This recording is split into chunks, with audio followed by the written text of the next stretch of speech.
Eu vi a irmã testificando aqui do incidente que ela sofreu lá. Se fosse um homem, pastor, o senhor está desmerecendo os homens? Não é. É porque eu conheço minha turma. Conheço. O dia que eu gripo lá em casa, quase que tenho que me internar. A minha esposa sofreu um problema de saúde no ano passado e eu até acredito que essa igreja orou por ela. Eu levei ela para Goiânia numa sexta-feira. O médico disse: eu vou te internar, o seu estado é grave. E todo dia ele reforçava algo muito importante para mim: ela corre risco de vida. Todo dia ele me via e falava: as chances são pequenas. Ela teve um inchaço muito forte, uma fraqueza, as vistas foram sumindo. Aí você sabe o que ela estava fazendo? Levei ela sexta-feira para Goiânia. Até quinta-feira ela saiu de casa cedo, pegou o carro, foi para o Morro Agudo, lecionou o dia inteiro na escola, voltou, fez as duas irmãs fazer pamonha, entregar pamonha, e ela ficou 25 dias internada entre a vida e a morte. Isso foi na quinta e ela foi internada na sexta. Você está entendendo por que eu estou dizendo que eu conheço a minha turma? Que se fosse nós que tivesse caído 15 dias sem vir na igreja, uma semana sem trabalhar, ia dar um trabalho, irmão. Graças a Deus foi a irmã que caiu. Aí Deus estava lá, falou: eu vou sustentar essa mulher, porque eu quero ver ela no círculo de oração, eu quero ver ela lá na igreja testificando, porque é uma mulher virtuosa, ela tem valor, e Deus tem achado valor no ministério feminino, porque é um povo forte. Deus tem compromisso com uma mulher virtuosa, uma mulher que sabe o seu valor, que não precisa mostrar o corpo para saber que é bonita, porque a beleza dela está na presença de Deus. Uma mulher que é mulher de um único marido e que conserva esse dever de esposa. O texto de Provérbios vai dizer: ela toma conta da sua casa, ela dá ordem às servas, ela faz com que os filhos tenham tarefa dentro de casa. É uma mulher virtuosa. Uma mulher virtuosa, uma mulher de valor. Por quê? A palavra do Senhor vai dizer que quem acha uma boa mulher, achou uma coisa preciosa, uma coisa valiosa.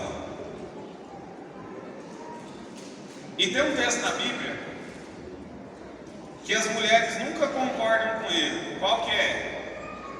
Não é bom que o homem esteja só. Quando o homem fica viúvo, aí as mulheres vão julgar nós. Se ficar viúvo, estou falando nós, porque pode acontecer comigo, pode acontecer com qualquer outro.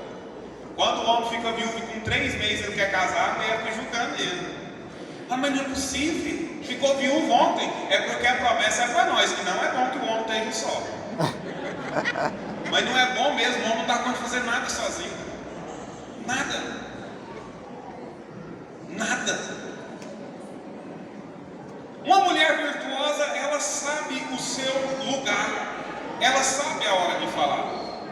E nessa noite eu quero destacar uma mulher na Bíblia em específico. Livro de Mateus, capítulo de número 15. E o verso de número 21 a seguir vai dizer assim: e partindo Jesus dali, foi para as partes de Tiro e Sidom. E eis que uma mulher cananeia que saía daquelas cercanias clamou dizendo: Senhor, filho de Davi, tem misericórdia de mim, que minha filha está miseravelmente endemoniada. Mas ele não lhe respondeu palavra. E os seus discípulos, chegando ao pé dele, rogavam-lhe dizendo: despede-a, que vem gritando atrás de nós. E ele respondendo disse: eu não fui enviado senão as ovelhas perdidas da casa de Israel. Então chegou ela a ele e o adorou, dizendo: Senhor, socorre-me.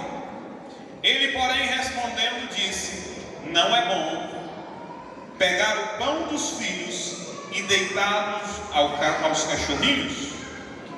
E ela disse: sim, Senhor, mas também os cachorrinhos comem das migalhas que caem da mesa dos seus senhores. Essa mulher me chama a atenção, porque ela não era de uma raiz cristã, ela não fazia parte do povo de Israel. Jesus estava no meio do seu povo, andando no meio do seu povo, fazendo milagre no meio do seu povo. E os religiosos da época, como é que estavam? Esse Jesus não pode fazer isso aqui. Como que ele faz essas coisas? Como que ele cura no sábado? Como que ele diz que perdoados estão os seus pecados? Você sabia que nós, como cristãos, devemos tomar muito cuidado para não nos tornarmos religiosos? Porque quando nos tornamos religiosos, nos tornamos perigosos. Porque o religioso, ele esquece que quando alguém cai, a nossa missão é dar a mão e ajudar a levantar. O religioso esquece que Tiago diz que nós devemos confessar uns aos outros e orar uns pelos outros e não julgar uns aos outros. É o perigo do religioso. E os religiosos começaram a indagar Jesus. Jesus falou: vou dar uma volta num lugar diferente. Jesus sai do meio do seu povo e vai para a região de Tiro e Sidom, uma região que não tinha ninguém dos seus, uma região diferente. Mas onde Jesus ia, quem que ia com ele? Multidão. Eu dei uma palavra há uns tempos atrás sobre Jesus, quando a palavra do Senhor vai dizer: a sua fama corria de aldeia em aldeia, de cidade em cidade. Você sabe por que Jesus ajuntava multidões? Porque ele tinha uma boa fama. E a igreja, será que precisa ter uma boa fama também? Nós, como imagem e semelhança de Cristo, como está a nossa boa fama? Pastor, mas estão levantando um falso contra mim, tentaram contra a minha vida. Não, isso aí a palavra do Senhor vai dizer: bem-aventurados sois vós quando vos injuriares e perseguirem, dizendo todo mal contra vós por causa do meu nome. Não estou falando de injúria, estou falando de verdade. Ele fala assim: estou sendo acusado, mas a vida é verdade. Verdade não é fofoca, verdade não é levante, verdade é verdade e ponto final. Ponto final. E às vezes nós, nessa multidão de ver gente perseguindo nós esquecemos um pouquinho do alvo, né? Qual que é o nosso alvo? Jesus Cristo. Qual que é o nosso alvo? Jesus Cristo. Eu vou parar de ir na igreja porque eu estou sendo perseguido. Eu sempre ouvi falar que o crente é o povo mais diferente da terra. Por quê? Porque quando ele tem um problema, ele para de ir na igreja.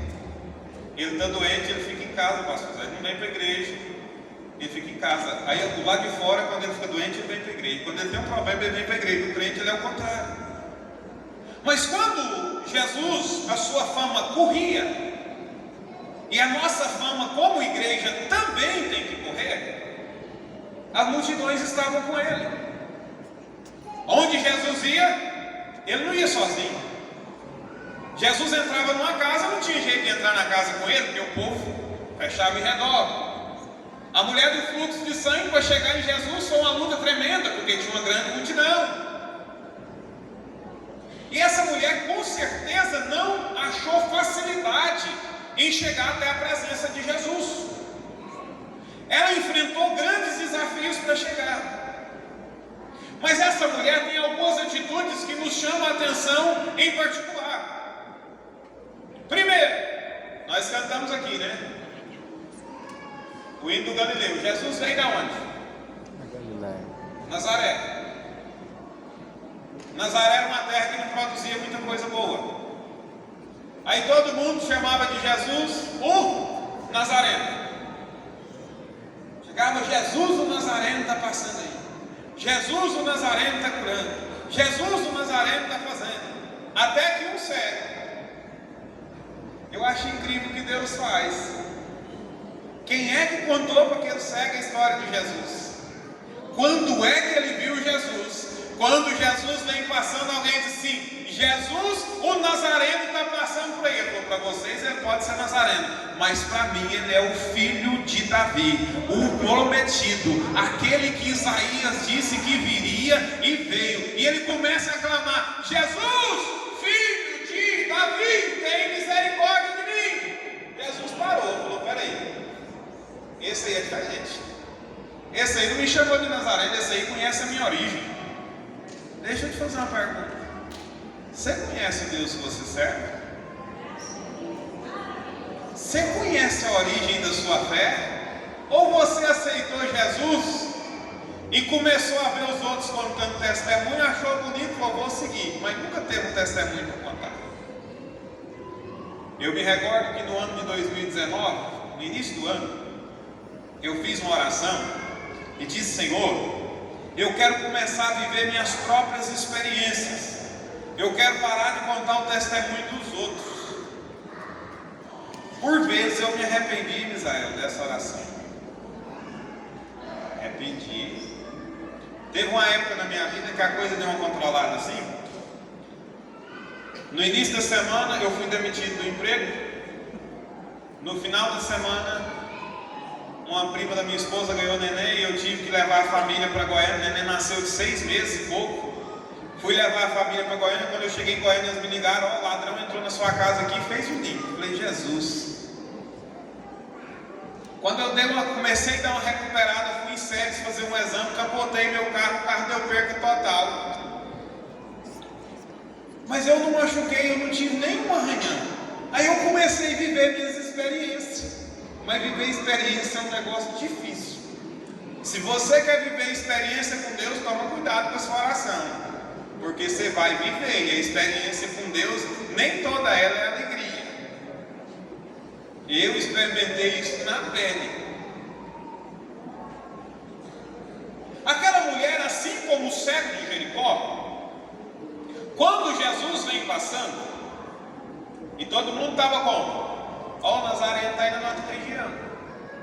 Aquela mulher tomou uma atitude diferente e diz: Jesus, filho de Davi.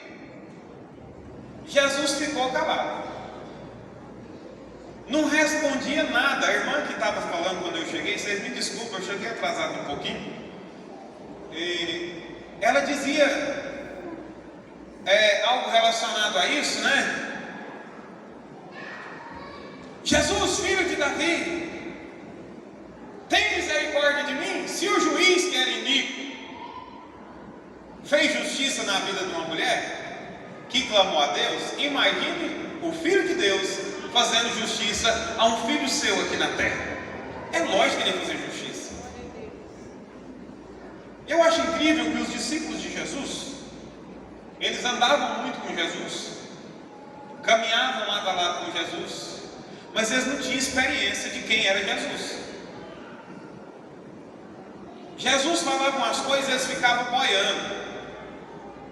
Jesus tomava algumas atitudes, eles não entendiam.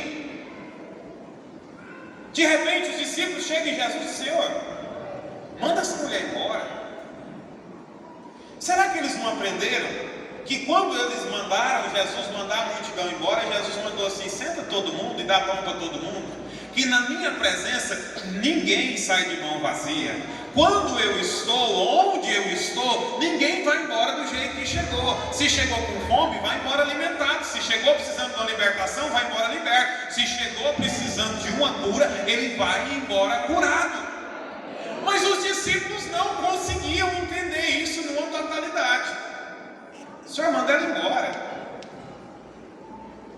O Senhor manda ela para casa. E Jesus disse assim: rapaz, mas esse povo não aprende comigo. Jesus chega naquela mulher, e aquela mulher começa a ter outra atitude diferente. Qual foi a atitude daquela mulher? Ela se prostrou e adorou ao Senhor. Meus irmãos, minhas irmãs, irmãos e irmãs valiosos, valorosos, o primeiro passo para você receber a sua vitória é fazer algo diferente do que os demais estão fazendo. Se enquanto os outros estavam chamando de Nazareno, ela chamou filho de Davi. Primeira atitude: eu vou fazer algo diferente do que os outros estão fazendo. Eu quero uma bênção que ninguém recebeu, então eu vou fazer algo que ninguém fez. Eu vou fazer algo diferente. Em 2021, eu estava já aqui no Cruzeiro e nós marcamos uma viagem. Eu tenho um time meu que mora em Cuiabá e o meu avô queria ir lá na casa dele, nunca tinha ido lá, mas não aguentava a viagem de carro, muito longa. Ele falou: você podia comprar umas passagens de avião que nós íamos lá em Cuiabá. Eu nunca tinha andado naquilo e medo era o que eu mais tinha. Compramos a passagem de avião, marcamos a viagem, se eu não me engano, para dia 4 de outubro. Quando foi dia 28 de setembro, Covid. Testando positivo para Covid. Primeiro minha avó, depois meu avô, depois minha esposa, depois eu, depois meu pai e a família inteira. E eu via os outros falar de Covid e eu pensava que aquilo era brincadeira. Está aqui a irmã Sandra, o Elton, a família, que acompanharam nós de perto, né? Passou os dias da quarentena, eu achei que eu morria. Fiquei ruim demais. 4 noites sem dormir, uma dor de cabeça, uma febre que não passava. Fui no médico, o médico: vocês estão liberados, pode ir para casa, está tudo beleza. Tirou o raio-x de pulmão e tudo beleza. Vim embora para casa. Passei aqui no Beataba, onde Nelo morava, aqui na época. Passei na casa dele, acertamos alguns detalhes para começar de novo a empreitada. No outro dia de manhã, o meu time liga. Ele veio do Mato Grosso, nós íamos para lá, cancelou a viagem, ele veio. Ele disse: Vinícius, você vai ter que vir cuidar do seu pai, que seu pai não está bem. Eu falei: mas como que ele não está bem? Ele estava bem ontem. Ontem estava tudo normal. Você já observou que na vida da gente, o ontem estava tudo normal e hoje tudo muda?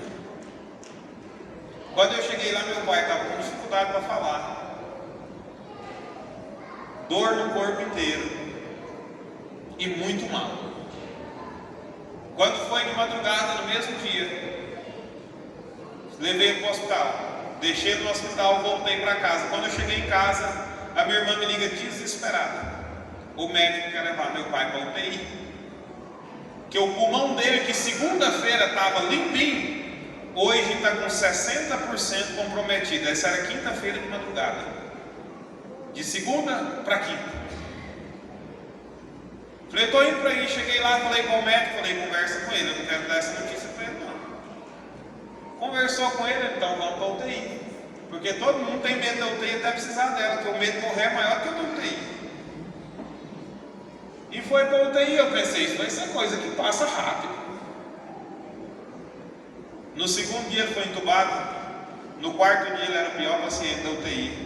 No quinto dia ele estava com 95% do pulmão comprometido.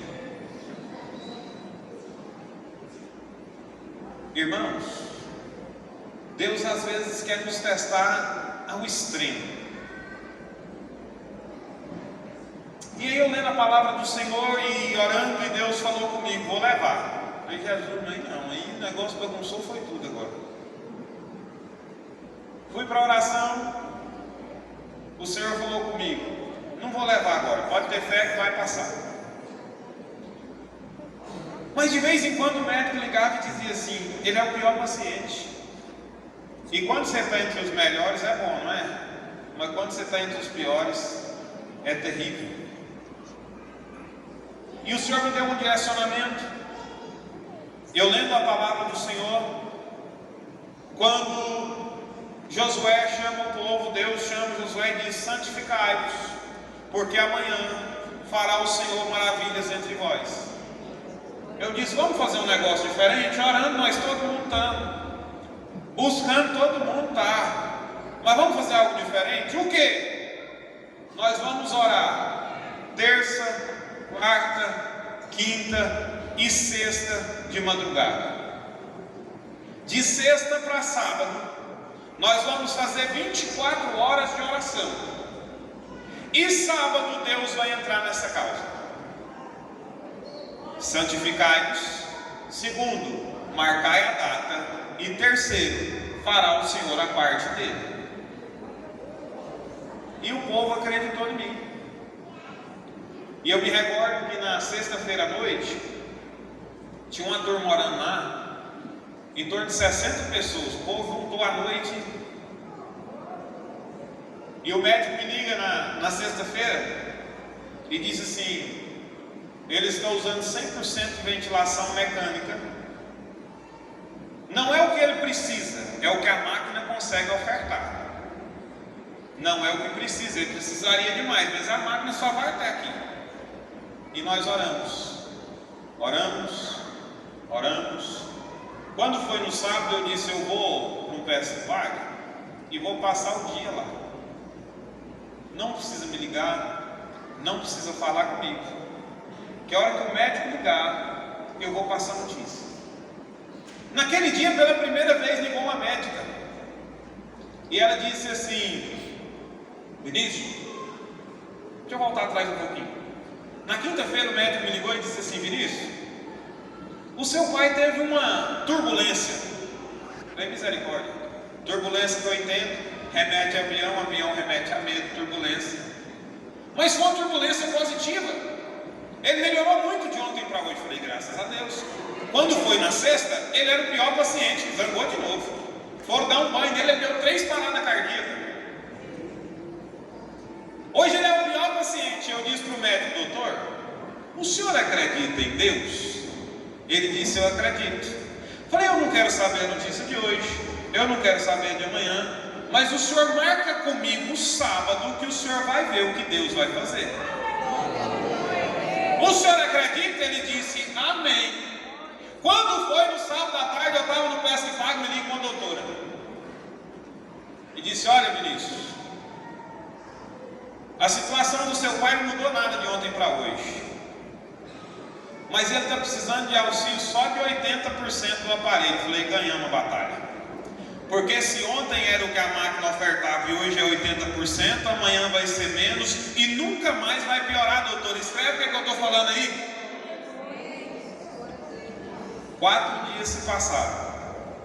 O médico me liga e diz: nós vamos desligar os aparelhos dele porque ele está respirando sozinho. Nós vamos desligar os aparelhos dele porque ele está respirando sozinho. Eu tenho um amigo meu, o pastor Edemir Noronha, ali de Itaporanga. Ele me disse: Vinícius, me ligou um dia, aconteceu algo diferente comigo essa noite. Eu falei: o que foi, Edemir? Ele disse: eu deitei para dormir, acordei de madrugada, dobrei meus joelhos e comecei a orar. Quando eu comecei a orar, eu orei, deitei de novo. Quando eu fechei os olhos, o Senhor me levou em espírito a um lugar. Na visão eu entrei no meu carro, saí daqui de casa, fui a Goiânia. Passei em frente ao posto da Bocão em Itaberaí, e na minha visão eu dizia: eu tenho que abastecer o carro porque o carro está com pouco combustível. E quando eu entrei em Goiânia, eu virei à direita e depois virei à direita de novo. Chegando numa grande rotatória, eu entrei à esquerda. Não era a rota do hospital. A rota do hospital era essa. Chegando numa grande rotatória, eu virei à esquerda e quando eu andei mais um pouco, tinha um prédio branco com a fachada verde e ele era em pé, e eu cheguei, e aonde eu chegava, eles deixavam eu entrar. E quando eu cheguei no terceiro andar daquele prédio, o elevador se abriu para mim e o seu pai estava sentado em uma cadeira.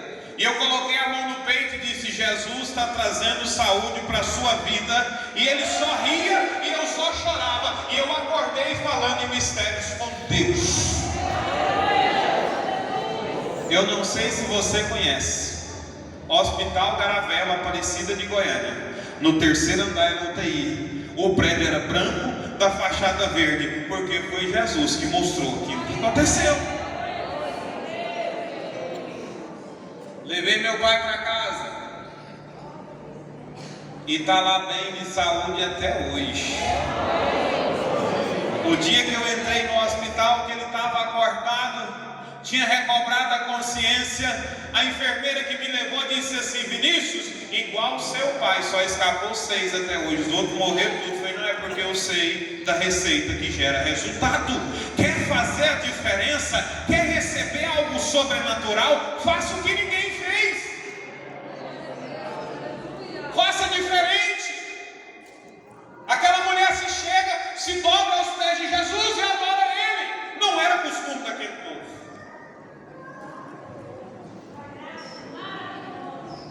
Eu não sei qual costume você foi criado. Eu não sei em que lar você nasceu. Mas o nosso costume é de adorar o nome do Senhor. Aqui na Assembleia de Deus, o nosso costume é glorificar somente ao Deus do céu. Aqui na Assembleia de Deus, ainda tem batismo com o Espírito Santo e tem fogo. Porque o costume do passado aqui acabou. Porque o costume agora é o costume do dia de Pentecoste, que estavam todos reunidos no mesmo lugar e Deus visitou eles com línguas como que de fogo e todos foram cheios do Espírito Santo. O costume aqui é outro, o costume aqui é diferente, porque é o costume do céu. Tem gente aqui que já jogou água no pé de uma cruz pedindo chuva, que já orou para Santo Antônio pedindo um casamento. Santo Antônio mesmo, né? Aí hoje ele entendeu que o segredo é chegar na presença de Deus, dobrar os seus joelhos e adorar Ele, reconhecendo que só Ele é o Senhor da nossa vida, entendendo que só Ele tem poder para resolver a nossa situação, entendendo que só Ele é o Deus que faz o impossível, é o Deus que manda a chuva, é o Deus que cerra o céu. Está todo mundo preocupado porque já estamos no dia 19 de novembro e não está chovendo. É Deus que está fazendo. E se você quiser ver chuva, começa a se prostrar na presença de Deus e fala, Senhor, olha para nós, nós estamos precisando da chuva, porque Ele vai mandar quando o seu povo se prostrar na presença dEle e adorar Ele. Aleluia. Aquela mulher começa a adorar o Senhor, e quando ela adora, ela não perde tempo. Irmão, nós não podemos perder tempo. E ela já chega e diz, Senhor, me socorre. Tem gente que vem para a igreja e fica olhando o outro dando glória a Deus e aleluia. Tem uns que pulam, tem uns que rodam. Eu conheço uma irmã que ela roda, ela não dá menos de 100 pior de uma vez assim, sem parar não. E levanta caminhando certinho. Se eu der 2 voltas daquela, eu não dou conta de caminhar, capaz que eu caio. Você sabe o que é isso? Deus. Aí tem gente que vem para cá, quando não começa a dar uma glória mais alta, fala assim, o que esse irmão está sentindo? Quando ele começa a falar língua estranha, fala assim, perdeu o céu da moda já, em língua estranha.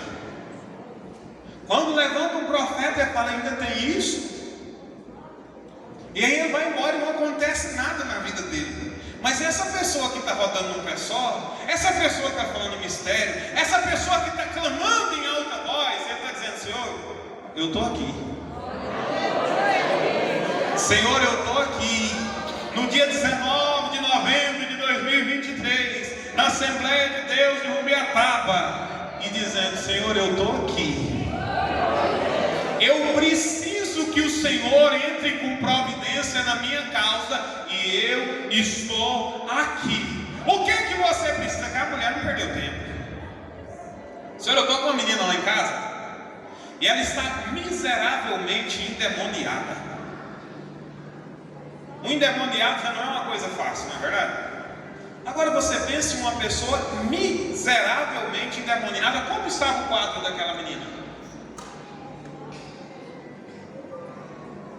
E como estava a mente daquela mãe? Eu vi a irmã dizendo aqui que tem filhos fora da casa do Senhor. Não existe para uma mãe, não existe para um pai crente algo que doa mais do que ver um filho fora da casa do Senhor. Não existe. Quando você chega de um culto como esse abençoado, que você sentiu a presença de Deus, que aquelas irmãs arrebentaram com a porta do E quando a mãe chega em casa, quem sabe vai encontrar o filho bêbado em casa. Quem sabe não vai encontrar o filho em casa porque vai ter que sair para a rua para procurar onde esse filho está. Pense na situação dessa mãe. A filha miseravelmente endemoniada. Mas ela era uma mulher valorosa. Uma mulher virtuosa. O que ela faz? Senhor, me socorre. Eu não mereço, mas me socorre. Ô irmão, deixa eu te falar um negócio.